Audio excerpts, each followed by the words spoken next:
السلام علیکم ورحمۃ اللہ وبرکاتہ۔ دوستو ویلکم کرتے ہیں اپنے چینل پر۔ بیان آپ کے لیے لے کر حاضر ہوئے ہیں قاری محمد حنیف ملتانی صاحب کا، اور عنوان ہے شب قدر میں گناہوں سے معافی، اور شب قدر کی رات میں یہ کام ضرور کریں۔ بہت ہی خوبصورت انداز کے ساتھ بیان ہے قاری محمد حنیف ملتانی صاحب کا، تو چلیے چلتے ہیں بیان کی جانب۔ شب قدر والی رات میں آسمان سے فرشتوں کی قطار اترتی ہے، لگاتار فرشتے اترتے ہیں، جبریل امین تشریف لاتے ہیں، حکم ہوتا ہے جبریل جاؤ مقبول ترین فرشتوں کو لے جاؤ، اس رات میں جو ہاتھ دعا کے لیے اٹھے ہوئے ہوں ان ہاتھوں سے جا کر مصافحہ کرو۔ فرشتے تلاش کرتے ہیں دعا کرنے والے ہاتھ کہاں ملتے ہیں۔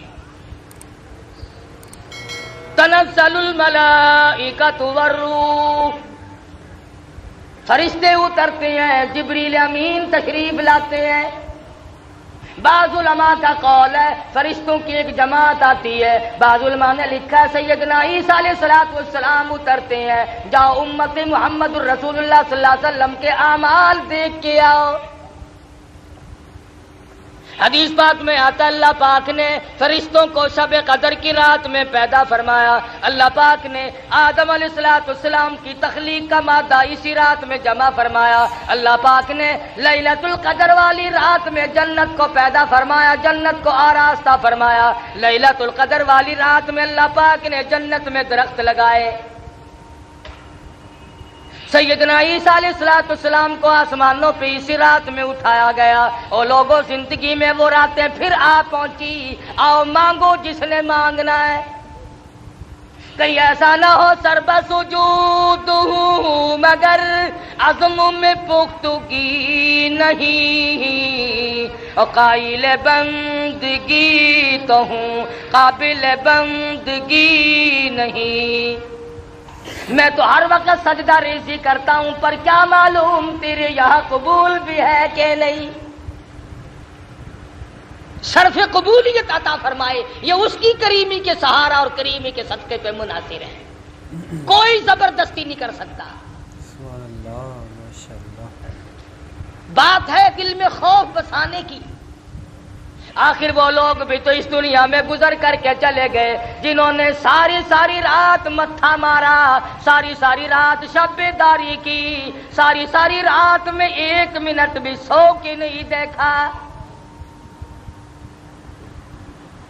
انہی لوگوں کے بارے میں قرآن کہتا ہے امن هو قانت آناء اللیل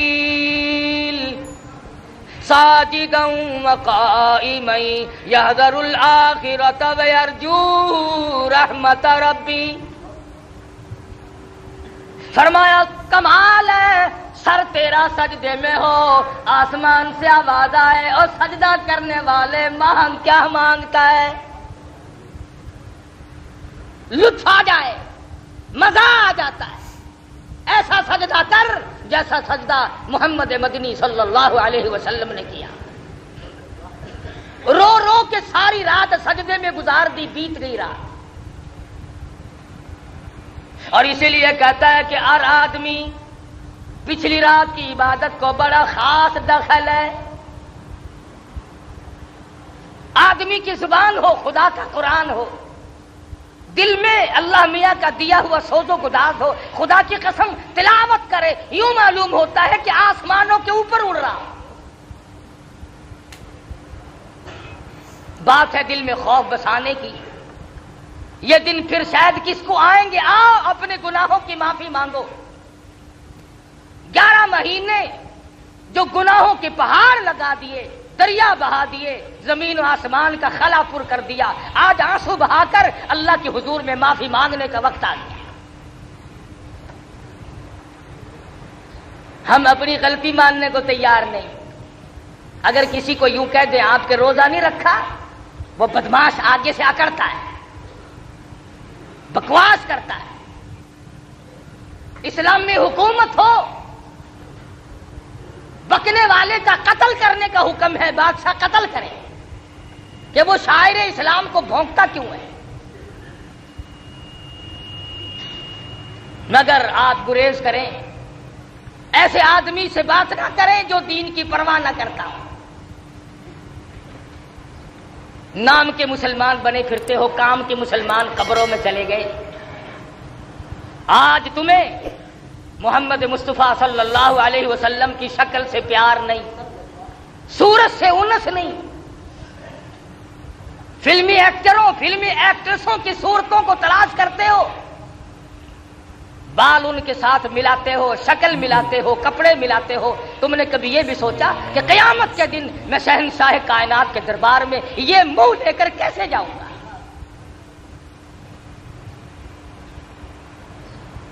صحابہ کرام رضوان اللہ تعالی علیہ مجمعین میں سے جس سے غلطی ہوئی فوراً رجوع کیا۔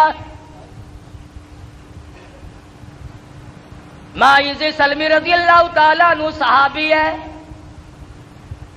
گناہ ہو گیا، زنا ہو گیا، خطا کر بیٹھا، کسی نے دیکھا نہیں، کسی نے پکڑا نہیں، کسی نے غیبت نہیں کی، شکایت نہیں ہوئی، گرفتاری کے وارنٹ نہیں آئے، گورنمنٹ محمد مصطفیٰ صلی اللہ علیہ وسلم کی پکڑ کر نہیں لے گئی، دربار رسالت میں حاضر ہوا، عرض کرنے لگا یا رسول اللہ میرے ماں باپ قربان ہو جائے، انی قد ہلکت، میں ہلاک ہو گیا، میں مارا گیا، میں گناہ کر بیٹھا۔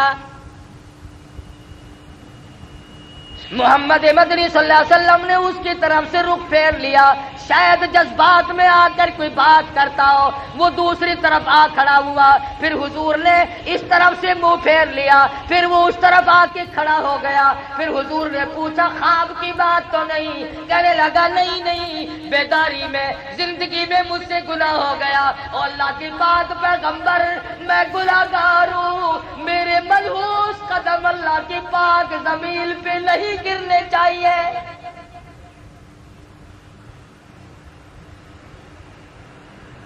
دربار رسالت میں کھڑا ہو کر اقرار کرتا ہے، اعتراف کرتا ہے اور کہتا ہے میں گناہگار ہوں، میں گناہ کر بیٹھا، یہ میری نگاہ اس جہان پہ نہیں پڑنی چاہیے، یہ میرے پیر اس زمین پہ نہیں پڑنے چاہیے، اس میرے پیٹ کو کوئی حق نہیں اس دنیا میں رہ کر کے غذا کھائے۔ صحابی رو رہا ہے۔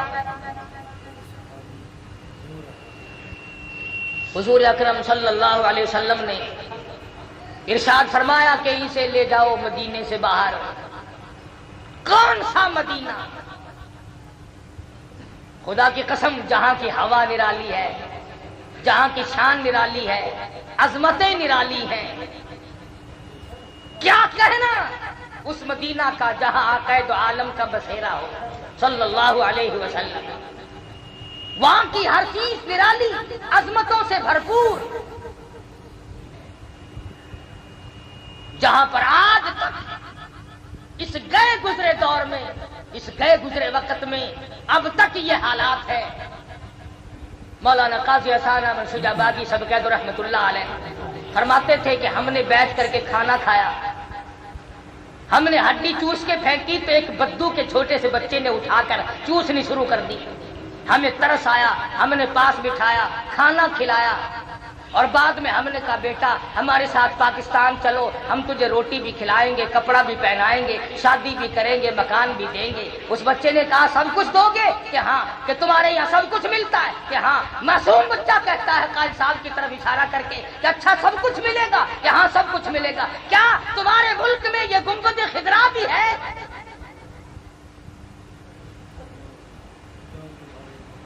محمد مصطفیٰ صلی اللہ علیہ وسلم کا روضہ اقدس بھی ہے۔ قاضی صاحب مرحوم کی چیخ نکل گئی، فرمایا بیٹا اور سب کچھ ہے یہ نہیں۔ کہنے لگا مولانا لوگوں کی ہڈیاں چوسنا منظور ہے، تمہارے پھینکے ہوئے ٹکڑے کھا کے وقت گزارنا منظور ہے، پر مدینے کی گلیوں سے بے وفائی نہیں کرنی۔ آج لوگ مدینے والی سرکار سے غداری کر رہے ہیں، مدینے والے کے دین سے بے وفائی کر رہے ہیں، مدینے والے کے لائے ہوئے قرآن کے ساتھ بے ایمانی کر رہے ہیں۔ وہ تو لوگ مدینے کی گلیوں سے بے وفائی نہیں کرنا چاہتے ہیں. یہ کئی حج کر رکھے ہیں حاجیوں نے. ان سے پوچھو کہ مدینہ منورہ میں کئی مہینے بھی ٹھہرے ہیں, انہوں نے کبھی مدینے پاک میں کبھی کسی کتے کو بھونکتے بھی سنا کبھی؟ اور مسلمانوں پاکستان کے باشندوں طرح شرم کرو, ڈوب کے مر جاؤ. مدینے کا کتا شرم کرتا ہے, مدینے کا کتا حیا کرتا ہے, گنبد خضرا صلی اللہ علیہ وسلم کا ادب اور احترام کرتا ہے, وہ نہیں بھونکتا. ہمارے یہاں کئی لوگ مسلمان کہلا کر, مسلمان کے گھر میں پیدا ہو کر نبی کے قرآن کو, نبی کے صحابہ کو بھونکتے رہتے ہیں. کتنے لوگ ہیں جو امام الانبیاء محبوب کبریا حضرت محمد مصطفیٰ صلی اللہ تعالی علیہ وسلم کی اہلیہ محترمہ, ہم سب مومنوں کی اماں سیدہ عائشہ صدیقہ کو بھونکتے رہتے ہیں. کون ایسا صدیقہ جس کے صدقے میں تجھے تیمم ملا, جس کے صدقے میں تجھے پاک دامنی ملی؟ ارشاد فرمایا مدنی کریم صلی اللہ علیہ وسلم نے, ایسا صدیقہ نہ ہوتی تو دین ناقص رہ جاتا, ادھورا رہ جاتا. اور تو اور جو لوگ ان باتوں کو اٹھاتے ہیں, آؤ تھوڑا سا اشارہ کر دوں. سیدہ عائشہ صدیقہ اور سیدہ فاطمہ الزہرا رضی اللہ تعالی عنہما, ماں بیٹی دونوں ایک جگہ بیٹھی ہوئی ہیں. خاتون جنت فاطمہ الزہرا رضی اللہ تعالیٰ عنہا فرمانے لگی, امی جان, خالہ جان, میرا مرتبہ آپ سے بڑا ہے, اس لیے میں پیغمبر کی بیٹی ہوں, آپ ابو بکر صدیق رضی اللہ تعالیٰ عنہ صحابی کی بیٹی ہے. عائشہ صدیقہ رضی اللہ تعالیٰ عنہ فرمانے لگی, بیٹی میں تسلیم کرتی ہوں, آپ امام الانبیاء کی لخت جگر ہیں, نور نظر ہیں, آپ پیغمبر صلی اللہ علیہ وسلم کی بیٹی ہیں, ٹھیک ہے میں صحابی کی بیٹی ہوں, لیکن بیٹی ایک بات تو بتاؤ, یہ تم نے خود اپنے ابا سے سنا ہوگا, قیامت میں جس کا نکاح جس کے ساتھ ہوگا وہ اس کا دامن پکڑ کر جنت میں جائے گا. فاطمہ الزہرا نے تسلیم کر لیا اور کہنے لگی, میں نے اپنے ابا سے یہ بات سنی ہے. پھر عائشہ صدیقہ رضی اللہ تعالیٰ عنہ فرماتی ہیں, اے میری بیٹی, اے فاطمہ, پھر یاد رکھو, ٹھیک ہے تم پیغمبر کی بیٹی ہو, میں صحابی کی بیٹی ہوں, لیکن یاد رکھو جب جنت میں داخلے کا وقت آئے گا تو حضرت علی صحابی کی انگلی پکڑ کے جائے گی جنت میں, میں امام الانبیاء کا دامن پکڑ جنت میں جاؤں گی. میں نبی کے ساتھ جاؤں گی, تو صحابی کے ساتھ جائے گی. تو صحابی کا خوف عرض کر رہا تھا, آج ہمیں اپنے رشتہ داروں کی موت پہ رونا آ جائے گا, درد کرم میں غم میں رونا آ جائے گا, لیکن اپنی روح سیاہی پہ, اپنی بدعمالی پہ کبھی رونا آج تک نہیں آیا. اکیلا بیٹھ کے کبھی رویا کر, کبھی آنکھوں سے پانی بہایا کر جو جہنم کی آگ کو بجھاتی ہے. صحابی کہتا ہے, یا رسول اللہ, میرے یہ منحوس قدم اس زمین پہ نہیں پڑنے چاہیے, مجھے سنسار کرو. حضور صلی اللہ علیہ وسلم نے حکم دے دیا, صحابی کو مدینہ منورہ سے باہر لے گئے. پتھر مارنے جب شروع کیے تو خون نکل کر ایک دوسرے صحابی کے کپڑوں پہ پڑا. اس کی زبان سے کوئی گستاخی کا کلمہ نکل گیا. حضور اکرم صلی اللہ علیہ وسلم تک پہنچا. آپ نے فرمایا, خبردار مائز سلمی کو کچھ نہ کہو, آج اس نے وہ توبہ کی ہے, وہ کسی نے دیکھا نہیں, کسی نے پکڑا نہیں, کسی نے قانون نہیں لگایا, کسی نے شکایت نہیں کی, اللہ کے خوف سے ڈر کر, اللہ کے عذاب سے ڈر کر خدا کر اقرار کیا, توبہ کی. او لوگو, مائز سلمی نے آج وہ توبہ کی ہے, مدینے کی 12,000 کی آبادی پہ جنت واجب ہو گئی.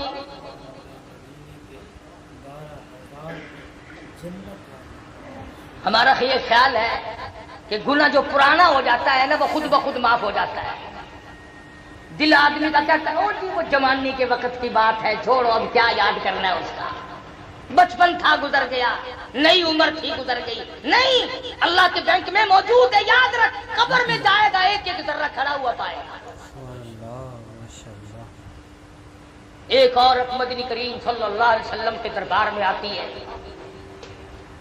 آ کے عرض کرتی ہے, یا رسول اللہ, انی قد ہلکت طہر طہرنی طہرنی،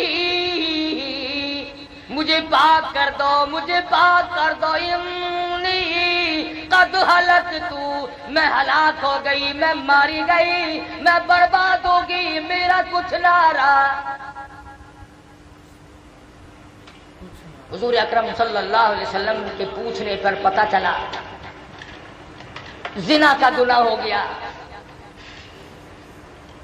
کوئی پکڑ کے نہیں لایا، کسی نے شکایت نہیں کی، کسی نے خبردار نہیں کیا کہ آؤ، اللہ سے ڈر کر، قیامت کا خوف کھا کر، قبر کے عذاب کو مد نظر رکھتے ہوئے اس دنیا میں اس کے سامنے یہ آیت موجود تھی، وَامْتَازُوا الْيَوْمَ أَيُّهَا الْمُجْرِمُونَ، اور مجرموں میرے نیک بندوں سے الگ ہو جاؤ، لِيَمِيزَ اللَّهُ الْخَبِيثَ مِنَ الطَّيِّبِ، میرے نیک بندوں سے الگ ہو جاؤ، اور زانیوں الگ ہو جاؤ، اور بدماشوں الگ ہو جاؤ، اور چوری کرنے والوں الگ ہو جاؤ، اور ملاوٹ کر کے لوگوں کی جیبیں کاٹنے والے الگ ہو جاؤ، اور رشوت کھانے والے الگ ہو جاؤ، اور حرام کھانے والے الگ ہو جاؤ، اور سود کھانے والے الگ ہو جاؤ، وَامْتَازُوا الْيَوْمَ أَيُّهَا الْمُجْرِمُونَ، الگ آواز آئے گی، الگ ہو جاؤ، میرے نیک بندوں کے پاس کھڑا ہونے کی تمہیں کوئی اجازت نہیں ہے، تم یہاں کیوں کھڑے؟ اور ایک اور بات آپ کو سمجھا دوں، اس وقت کا کیا کہنا جب پوتا دادا کے کھڑے کھلتے ہوئے عیب دیکھے گا، اس وقت کیا بنے گی جب دادی کا دفتر کھل رہا ہوگا، پوتی سامنے کھڑی ہوگی، اس وقت کیا بنے گی جب نانی کا نام اعمال کھل رہا ہوگا، نواسی سامنے کھڑی ہوگی، ماں کا حال سامنے کھل رہا ہوگا، بیٹی سامنے کھڑی ہوگی، اس وقت کیا حال بنے گا؟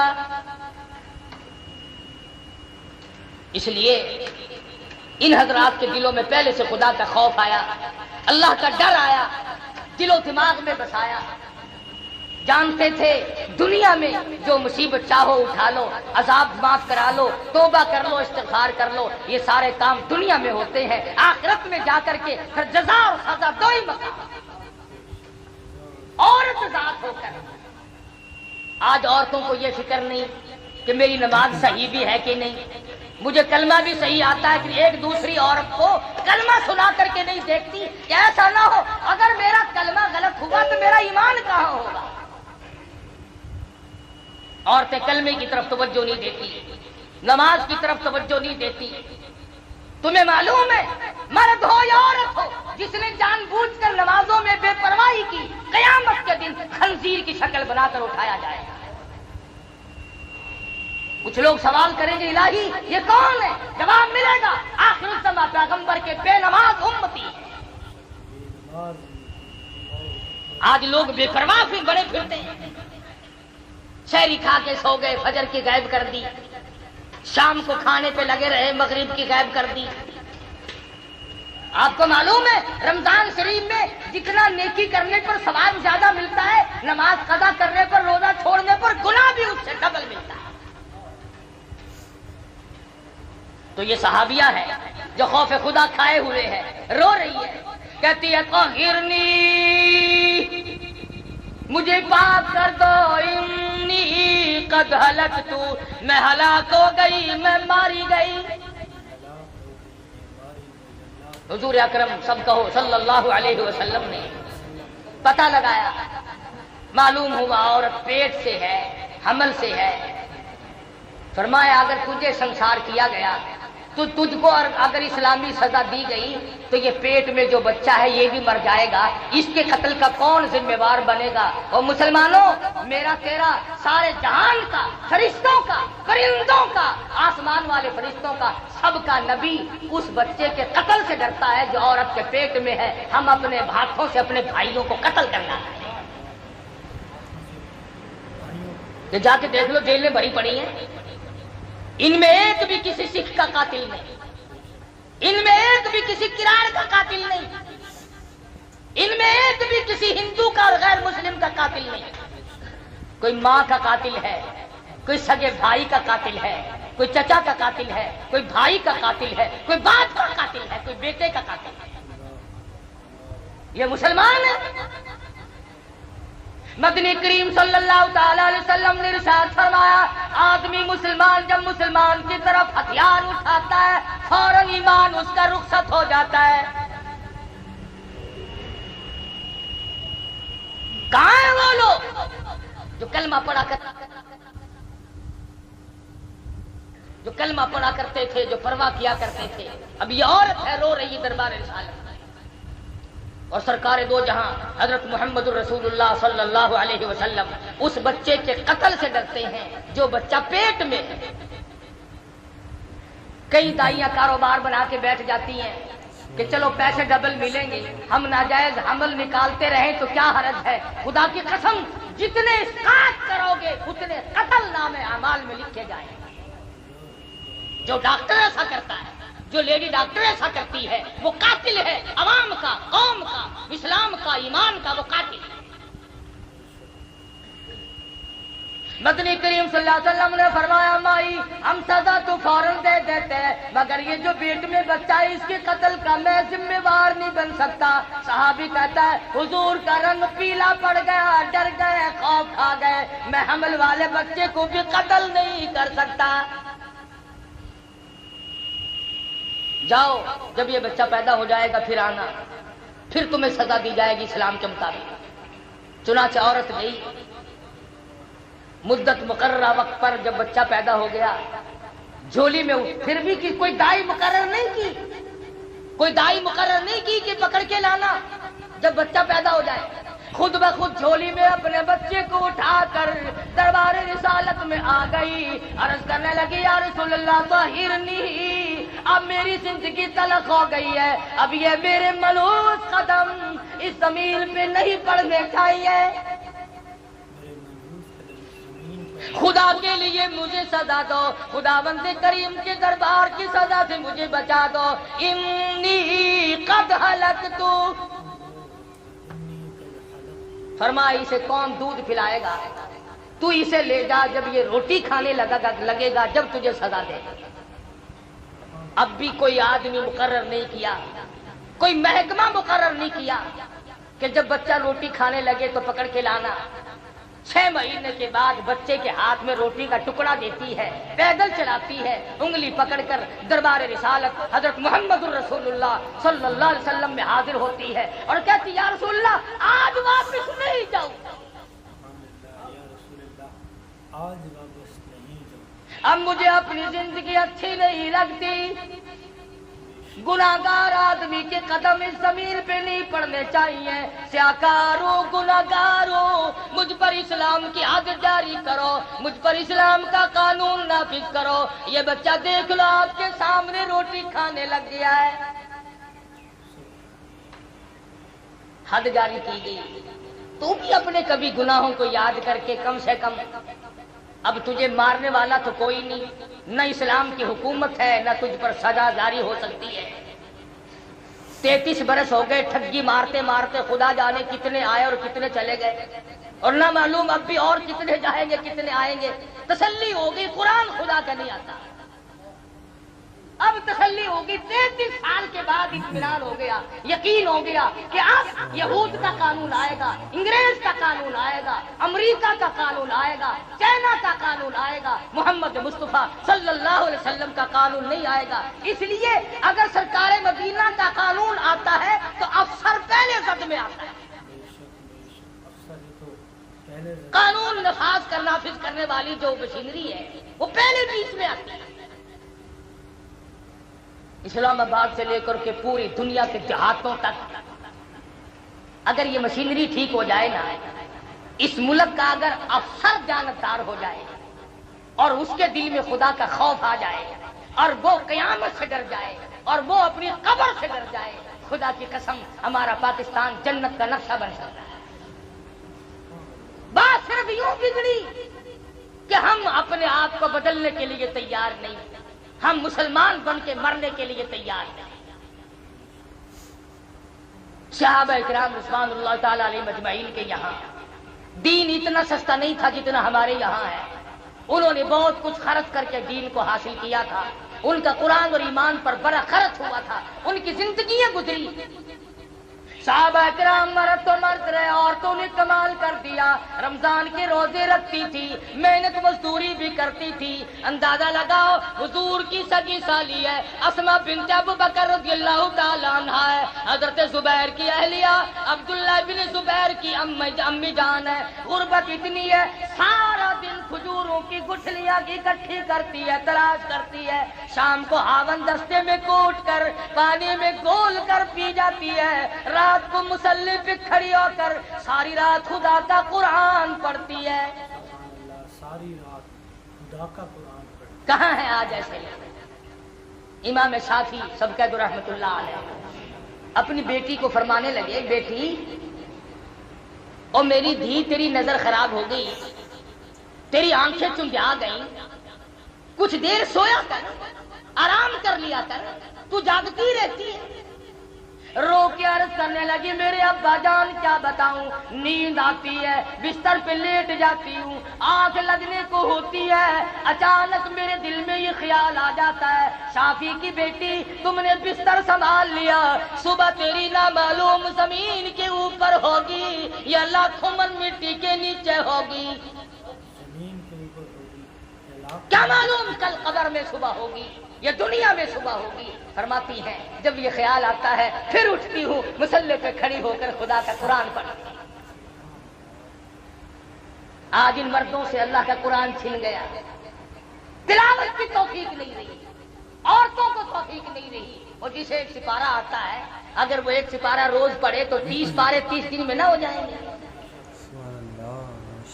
خدا کے قرآن کا دیکھنا بھی ثواب ہے، سننا بھی ثواب ہے، پڑھنا بھی ثواب ہے، عمل کرنا بھی ثواب ہے، اس کا حاصل کرنا بھی ثواب ہے۔ حدیث پاک میں آتا ہے اگر کوئی آدمی قرآن کریم سیکھنا شروع کر دے اور 4 آیتیں سیکھی، موت آ گئی، حضور پاک صلی اللہ علیہ وسلم نے فرمایا قبر میں فرشتے اس کو خدا کا قرآن پڑھاتے ہیں۔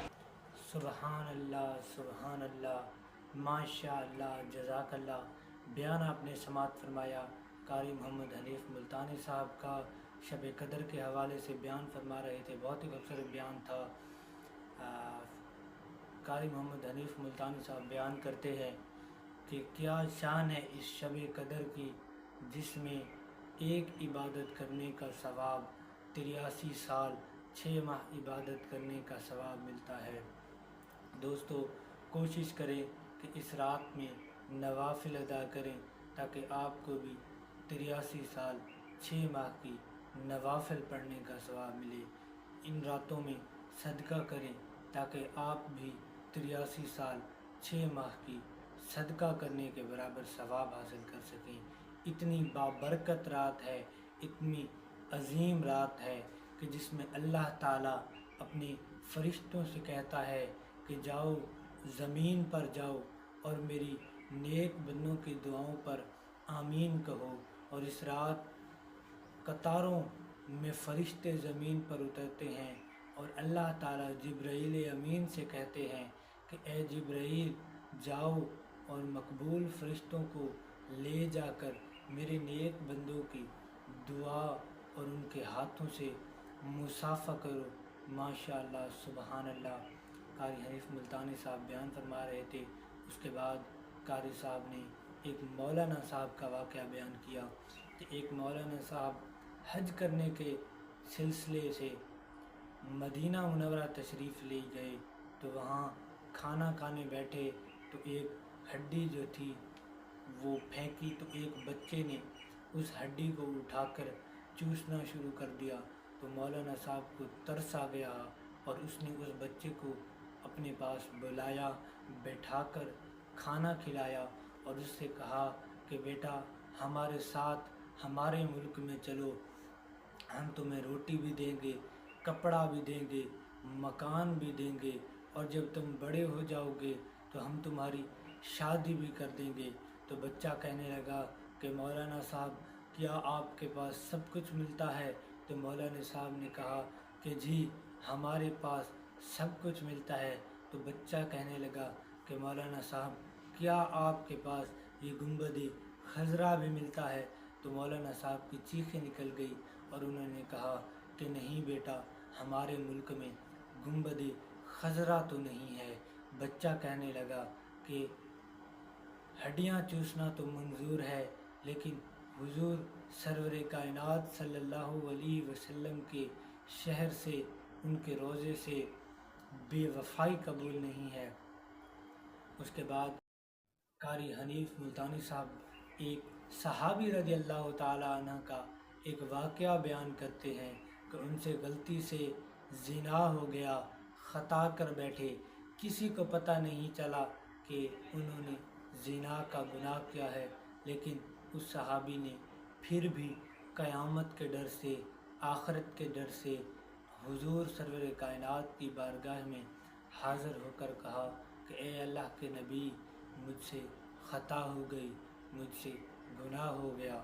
تو نبی کریم صلی اللہ علیہ وسلم نے اس کی طرف سے منہ پھیر لیا، تو وہ دوسری طرف کھڑا ہو گیا، تو حضور صلی اللہ علیہ وسلم نے پھر اس طرف سے بھی منہ پھیر لیا، تو اس کے بعد وہ تیسری مرتبہ دوسری طرف سے آ کے کھڑا ہو گیا۔